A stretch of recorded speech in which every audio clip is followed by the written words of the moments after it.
السلام علیکم دوستوں اور مہربانوں، جہاں کہیں بھی ہوں، سلامت، محفوظ اور خوش ہوں۔ انگریزوں کی غلامی کے بعد اپنوں کی غلامی میں بھی یوں ہی 74 برس گزر گئے۔ ماضی جو تھا سو تھا، حال بھی کوئی بہتر نہیں۔ یقین کریں، مستقبل کا سوچ کر دل و دماغ پر ایک خوف سا طاری ہو جاتا ہے۔ جس قوم کے افراد میں ماضی کو بھول جانے کی روایت ہو اور حال پر کوئی غور و فکر اور کوئی تحقیقی جائزہ لینے کی کوئی سکت نہ ہو، وہ اپنے مستقبل کی کوئی پیش بینی کیسے کر سکتی ہے؟ من حیث القوم ہم حال کی وقتی اور عارضی ضرورتوں سے سمجھوتوں کے عادی ہو چکے ہیں۔ ہمارا یہ ریاستی معاشرہ یقیناً حال کا ایک موقع پرست معاشرہ ہے۔ ضرورتوں کا کیا ہے؟ جتنی بڑھاؤ بڑھتی ہی چلی جاتی ہیں۔ یہ ضرورتیں اقتدار کے ایوانوں کی بھی ہوتی ہیں، یہ ضرورتیں حکومتی حکمرانوں کی بھی ہوتی ہیں، یہ ضرورتیں ہمارے سیاستدانوں کی بھی ہوتی ہیں، یہ ضرورتیں ہمارے مملکتی خزانوں کی بھی ہوتی ہیں، یہ ضرورتیں ہمارے جغرافیائی سرحدوں کے نگہبانوں کی بھی ہوتی ہیں، یہ ضرورتیں ہمارے عدل و انصاف کے پیمانوں کی بھی ہوتی ہیں، اور یہ ضرورتیں سماج میں بسنے والے ہم جیسے سماجی حیوانوں کی بھی ہوتی ہیں۔ وقت کے خود غرض لمحے جب ان ضرورتوں پر غالب آ جاتے ہیں تو پھر ہم سماج کی اسی حیوانی خصلت کے تابع ہو کر اس قسم کے ناجائز راستوں کو اپنا حق قرار دیتے ہیں۔ ہر ضرورت اپنا اپنا راستہ خود نکال لیتی ہے۔ ہماری حکومتیں اور حکمران کبھی عوام، کبھی جمہوریت کا اور کبھی ملک و قوم کا وسیع تر مفاد قرار دیتی ہیں۔ یاد رکھیں، کسی بھی ریاستی معاشرہ میں جہاں برائیوں کے ذمہ دار چند برے لوگ ہوتے ہیں، وہاں ان سے کہیں زیادہ ذمہ دار وہ اچھے لوگ ہوتے ہیں جو تعداد میں ان برے لوگوں سے کہیں زیادہ ہوتے ہیں، جو ان برائیوں کے خلاف کوئی آواز اٹھانے اور احتجاج کرنے کے بجائے ایک مجرمانہ سی خاموشی اختیار کر لیتے ہیں۔ گزشتہ 74 برسوں کی ہماری یہی کوتاہیاں نتیجہ ہیں آج کے ان شرمناک حالات کا۔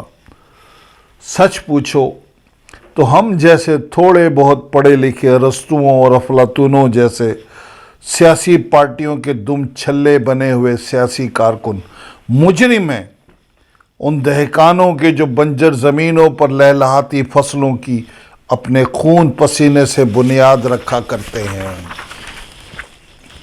ہم مجرم ہیں ان محنت کشوں کے جو لوہے کی مشینوں میں اپنے ہاتھ کٹوا دیا کرتے ہیں۔ ہم مجرم ہیں ان تعمیراتی مزدوروں کے جو عظیم شاہراہوں، بلند و بالا عمارتوں کی تعمیر کیا کرتے ہیں۔ ہم مجرم ہیں ان کارخانہ مزدوروں کے جن کا پسینہ کارخانوں کی چمنیوں سے دھواں بن کر اڑ جاتا ہے۔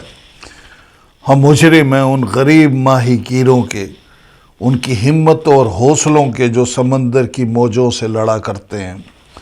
نیم مردگی کی حالت میں پڑے ہوئے لاچار اور غریب لوگوں کو اٹھو اور ان بے رحم حکمرانوں کو اپنی چلتی بھی سانسوں اور جسم میں دوڑتے ہوئے اپنے گرم لہو کا احساس دلا دو اور بتا دو کہ ہم بھی ایک زندہ اور محسوس کرنے والی ایک بے چین روح ہے۔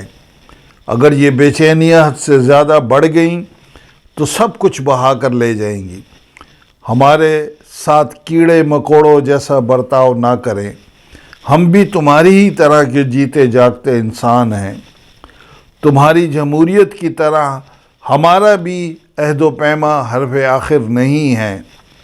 اس ملک کے جغرافیہ، اس کی آزادی اور سلامتی سے مت کھیلو۔ تقسیم کرو اور حکومت کرو کا یہ مکروہ کھیل بہت ہو چکا ہے۔ مسئلہ زبان، صوبہ اور نسل کا نہیں، مسئلہ طبقات کا ہے، مسئلہ ظالم اور مظلوم کا ہے، مسئلہ طاقتور اور کمزور کا ہے۔ بند کرو اس اقلیتی جمہوریت کی یہ بکواس۔ جنس کی بنیاد پر خواتین کی نمائندگی کی مخصوص نشستیں تو اپنی دل لگی اور رونق کے لیے تمہیں منظور ہے۔ مردم شماری کی بنیاد پر نچلے طبقے کے ملازمین، مزدوروں، کسانوں اور ماہی گیروں کو ان کی تعداد کے مطابق متناسب نمائندگی دیتے ہوئے تمہیں شرم آتی ہے۔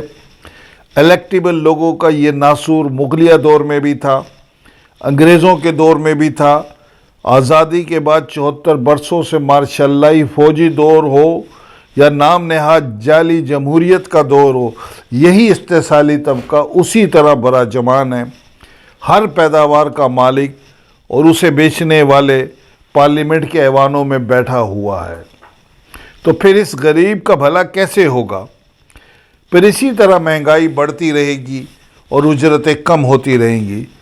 یہ ظلم و شب اور ظلم کی سیاہ اور اندھیری رات آخر کب تک رہے گی؟ رات اپنے آخری پہر جب زیادہ کالی ہونے لگے تو سمجھو اب سویرا ہونے کو ہے۔